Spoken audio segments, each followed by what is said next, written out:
또 여호와의 말씀이 내게 임하여 이르시되 너 인자야 주 여호와께서 이스라엘 땅에 관하여 이같이 말씀하셨느니라. 끝났도다. 이 땅 사망의 일이 끝났도다. 이제는 내게 끝이 이르렀나니 내가 내 진노를 내게 나타내어 내 행위를 심판하고 내 모든 가증한 일을 보응하리라. 내가 너를 불쌍히 여기지 아니하며 긍휼히 여기지도 아니하고 내 행위대로 너를 벌하여 내 가증한 일이 너희 중에 나타나게 하리니 내가 여호와인 줄을 너희가 알리라. 주 여호와께서 이같이 이르시되 재앙이로다. 비상한 재앙이로다. 볼지어다. 그것이 왔도다. 끝이 왔도다. 끝이 왔도다. 끝이 너희에게 왔도다. 볼지어다. 그것이 왔도다. 이 땅 주민아 정한 재앙이 내게 임하도다. 때가 이르렀고 날이 가까웠으니 일어나는 날이요 산에서 즐거이 부르는 날이 아니로다. 이제 내가 속히 분을 내게 쏟고 내 진노를 내게 이루어서 내 행위대로 너를 심판하여 내 모든 가증한 일을 내게 보응하되 내가 너를 불쌍히 여기지 아니하며 긍휼히 여기지도 아니하고 내 행위대로 너를 벌하여 너의 가증한 일이 너희 중에 나타나게 하리니 나 여호와가 때리는 이임을 내가 알리라. 볼지어다. 그날이로다. 볼지어다. 임박하도다. 정한 재앙이 이르렀으니 몽둥이가 꽃이 피며 교만이 싹이 났도다. 포악이 일어나서 죄악의 몽둥이가 되었은즉 그들도 그 무리도 그 재물도 하나도 남지 아니하며 그 중에 아름다운 것도 없어지리로다. 때가 이르렀고 날이 가까웠으니 사는 자도 기뻐하지 말고 파는 자도 근심하지 말 것은 진노가 그 모든 무리에게 임함이로다. 파는 자가 살아있다 할지라도 다시 돌아가서 그 판 것을 얻지 못하리니 이는 묵시가 그 모든 무리에게 돌아오지 아니하고 사람이 그 죄악으로 말미암아 자기의 목숨을 유지할 수 없으리라 하였음이로다.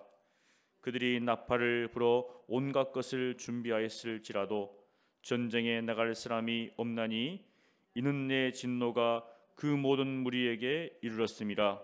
밖에는 칼이 있고 안에는 전염병과 기근이 있어서 밭에 있는 자는 칼에 죽을 것이요 성읍에 있는 자는 기근과 전염병에 망할 것이며 도망하는 자는 산 위로 피하여 다 각기 자기 죄악 때문에 골짜기의 비둘기처럼 슬피 울 것이며 모든 손은 피곤하고 모든 무릎은 물과 같이 약할 것이라. 그들이 굵은 배로 허리를 묶을 것이요 두려움이 그들을 덮을 것이요 모든 얼굴에는 수치가 있고 모든 머리는 대머리가 될 것이며 그들이 그 은을 거리에 던지며 그 금을 오물같이 여기리니 이는 여호와 내가 진노를 내리는 날에 그들의 은과 금이 능히 그들을 건지지 못하며 능히 그 심령을 족하게 하거나 그 창자를 채우지 못하고 오직 죄악의 걸림돌이 됨이로다. 그들이 그 화려한 장식으로 말미암아 교만을 품었고 또 그것으로 가증한 우상과 미운 물건을 만들었은즉 내가 그것을 그들에게 오물이 되게 하여 타국인의 손에 넘겨 누락하게 하며 세상 악인에게 넘겨 그들이 약탈하여 더럽히게 하고 내가 또 내 얼굴을 그들에게 돌이키리니 그들이 내 은밀한 처소를 더럽히고 포악한 자도 거기 들어와서 더럽히리라. 너는 쇠사슬을 만들라. 이는 피 흘리는 죄가 그 땅에 가득하고 포악이 그 성읍에 찼음이라. 내가 극히 약한 이방인들을 데려와서 그들이 그 집들을 점령하게 하고 강한 자의 교만을 그치게 하리니 그들의 성소가 더럽힘을 당하리라. 패망이 이르리니 그들이 평강을 구하여도 없을 것이라. 환난에 환난을 더하고 소문에 소문이 더할 때에 그들이 선지자에게서 묵시를 구하나 헛될 것이며 제사장에게는 율법이 없을 것이요 장로에게는 책략이 없어질 것이며 왕은 애통하고 고관은 놀람을 옷 입듯하며 주민의 손은 떨리리라. 내가 그 행위대로 그들에게 갚고 그 죄악대로 그들을 심판하리니 내가 여호와인 줄을 그들이 알리라. 아멘. 하나님은 지난 6장에 이어서 7장에서도 이스라엘의 그 땅에 대해서 재앙을 선포하십니다. 패망을 선포하십니다. 끝났도다, 끝났도다. 아직 이루어지지 않은 일이지만 그 모든 것들이 벌써 이루어졌다고 하나님은 그들에게 말씀하십니다. 패망의 확실함을 두 번 반복하면서 하나님은 말씀하고 있습니다. 이 땅 사방의 일이 이 재앙에서, 이 패망에서 피할 수 있는 사람은 아무도 없다는 것이죠. 남쪽 광야로부터 북쪽 하마 땅 림나까지 거기에 사는 모든 이스라엘 백성들이 하나님의 심판과 하나님의 진노를 피할 수가 없는 상황이다. 그것을 반복적으로 하나님은 말씀하십니다. 하나님께서 그들의 행위를 심판하고 가증한 일을 보응하기 위해서 이렇게 패망을 선포하고 있습니다. 그러면서 하나님의 진노가 얼마나 무서운가, 두려운가 이것을 말씀하고 계시죠. 시편 90편 11절에 보면 누가 주의 노여움의 능력을 알며 누가 주의 진노의 두려움을 알리까. 이렇게 시편 기자는 노래합니다. 누가 주의 노여움의 능력을 알겠는가. 이 땅을 살 때 보면 화를 낼 때가 있습니다. 그런데 화를 내고 그치는 사람이 있어요. 아무리 화를 내도 능력이 없기 때문에 그냥 제풀에 지치는 사람이 있지만 높은 위치에 있는 사람이 왕이 한번 화를 내면은 다 끝나버리죠. 아이가 아무리 화를 내도 별 문제가 없습니다. 하지만 집안에 아버지가 화를 낸다든지 할아버지가 화를 내면은 그 능력이 미친다는 것이죠. 마찬가지로 모든 것을 창조하시는 하나님께서, 주권자께서 노여워하신다면, 분노하신다면 얼마나 그 능력이 클 것인가. 주의 진노의 두려움을 알겠는가. 지금 하나님께서 그 진노를 이스라엘 땅에 내리신다는 겁니다. 우리가 이 땅을 사랑할 때 누구를 두려워할 것인가. 우리는 보이는 사람이라든지 환경을 두려워할 때가 있습니다. 하지만 모든 것들을 다 주관하시는 하나님을 두려워하는 것이 마땅한 것이죠. 그리고 하나님께서 그들의 행위가 얼마나 가증하면 긍휼히 여기지 않겠다, 불쌍히 여기지도 않겠다고 말씀하십니다. 시편 78편 38절에 보면 이렇게 시편 기자가 이야기를 합니다. 오직 하나님은 긍휼하심으로 죄악을 덮어주시어 멸망시키지 아니하시고 그의 진노를 여러 번 돌이키시며 그의 모든 분을 다 쏘아내지 아니하셨으니.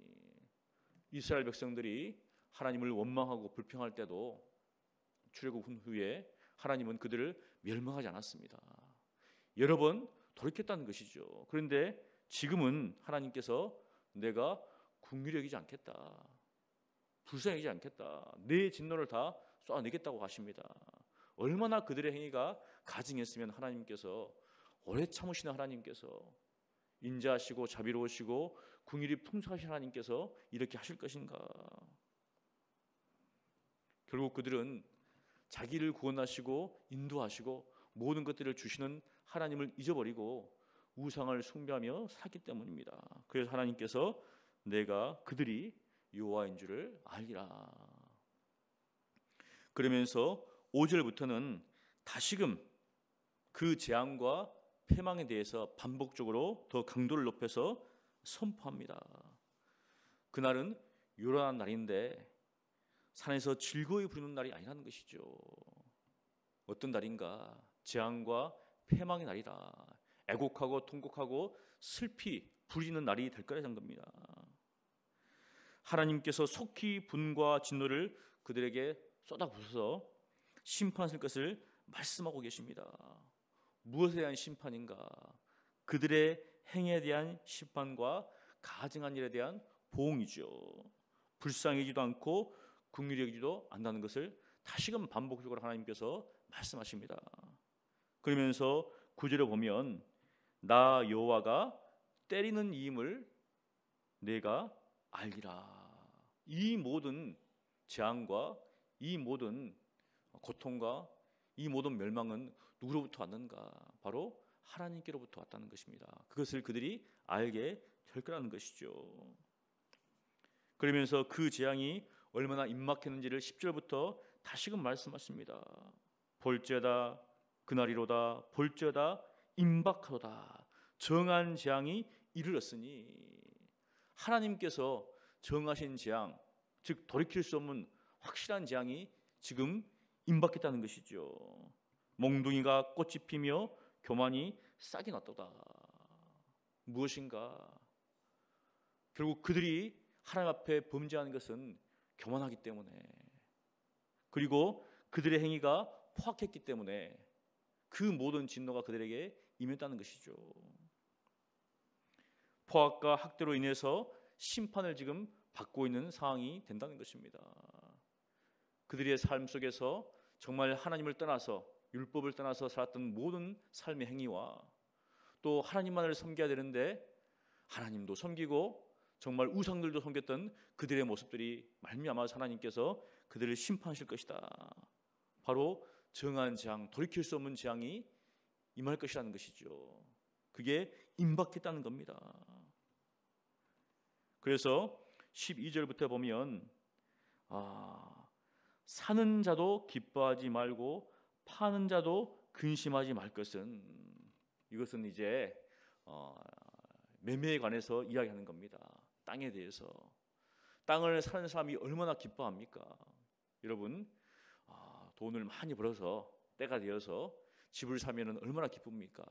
그런데 여러 가지 문제로 말미암아서 가지고 있는 땅과 집을 팔 수밖에 없는 상황이면 얼마나 슬프겠어요. 특별히 이스라엘 나라의 땅은 사고 파는 것 가능하지만 영원히 사고 팔 수는 없죠. 내가 그것을 산다고 해가지고 영원히 내 땅이 될 수 없는 겁니다. 그 모든 땅은 다 하나님께시기 때문에.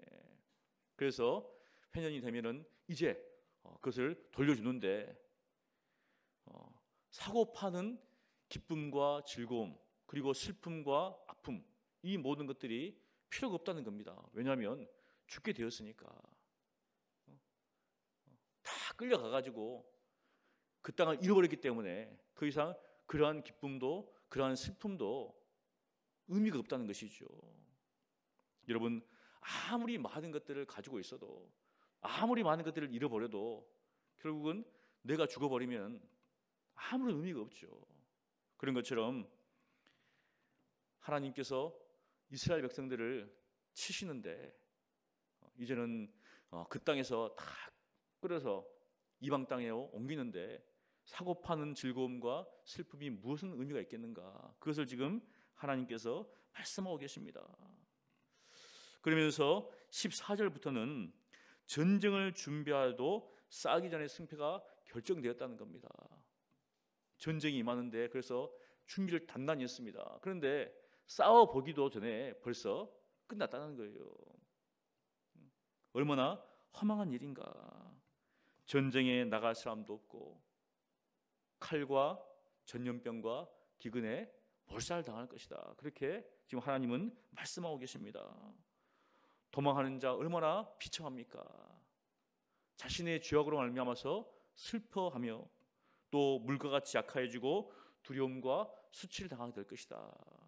그것을 하나님은 계속적으로 말씀하고 계신다는 것이죠. 그러면서 19절에 보면 그들이 의지했던 것들이 무엇입니까? 그들이 그 은을 거리에 던지며 그 금을 오물같이 여기리니. 은과 금 귀한 것이죠. 사람들이 의지할 만하죠. 아무리 화폐 가치가 있다 할지라도 금을 가지고 있으면 상당히 재물이 되는 것이죠. 그런데 그것을 마치 오물, 배설물처럼 여긴다는 것이죠. 죽음 앞에서는 그 모든 것들이 다 쓸데없는 겁니다. 그런데 은과 금을 가지고 그들이 심령의 족함을 여기고 그것을 가지고 우상을 만들어서 그것을 섬겼던 그러한 모습들에 대해서 하나님께서 무엇이라고 말씀하시는가? 다 필요 없다는 겁니다. 다 쓸모없다는 겁니다. 다 헛되다는 것이죠. 그것이 도리어 죄악의 걸림돌이 되었다. 그렇게 말씀하십니다. 사랑하는 성도 여러분, 우리는 오직 하나님만을 의지해야 됩니다. 그런데 하나님 외에 우리가 다른 것을 의지하고 있다면 보이는 것들이죠. 재물과 건강과 또 사람과 또 이 땅에 있는 모든 어떤 것들을 의지하고 있다면 그것이 도리어 의지할 대상이 되는 것이 아니라 죄악의 걸림돌이 된다는 것이죠. 그것들로 인해서 바로 교만을 품게 된다는 것입니다. 하나님 앞에서 가장 큰 죄악 중에 하나가 바로 교만이죠. 교만입니다. 하나님의 은혜를 받는 자는 교만한 자가 아니라 자신의 약함을 철저히 깨닫고 하나님의 자비하심과 긍휼하심을 의지하는 사람이죠. 그런데 하나님 대신에 다른 것들을 의지하게 되면 마음 가운데 이제 교만이 싹트고 교만을 품게 되면은 결국은 하나님 앞에 범죄하게 된다는 것이죠. 우리가 알듯이 요한교실에 보면 라오디아의 교회가 있습니다. 자기들은 부자라는 거예요. 부유한 자라고 한답니다. 하지만 예수님께서는 그들을 향하여서 곤고한 자다, 가련한 자다, 가난한 자다, 눈멀고 벌거벗은 자다라는 것이죠. 아무리 외적으로 잘 사는 것 같아도 하나님은 우리의 내면을 보고 계신다는 것이죠. 참으로 겸손하고 가난한 자가 하나님 앞에 부한 자지, 이 땅에 부함으로 말미암아서 교만하면 그 사람은 하나님 앞에서 은혜 대신에 바로 멸망을 당할 수밖에 없는 자라는 것이죠. 그러면서 무엇인가 그 모든 죄가 교만으로부터 왔다는 겁니다. 그것을 다시 한번 이야기합니다. 그러면서 하나님의 처소를 그들이 더럽히고 있다는 겁니다. 하나님을 섬기는 이스라엘 백성이 하나님의 처소를 더럽히니까 하나님께서 이방인을 통해서 그 하나님의 성소를 더럽히게 만든다는 것이죠. 여기서 우리가 깨달을 것은 무엇이냐면 불신자들이 교회에 대해서 욕을 하지만 누가 교회를 욕되게 하는가? 누가 하나님을 욕되게 하는가? 바로 믿는 사람들이죠. 교회를 다니는 사람들이 먼저 교회를 욕되게 만듭니다. 서로 분란을 일으키고 서로 싸우고 사랑이 없으면, 시기하고 질투하면 세상 사람들이 교회를 욕하는 것은 너무나 당연해요. 왜? 우리가 그렇게 만들었으니까. 바로 하나님께서 그렇게 하시겠다는 겁니다.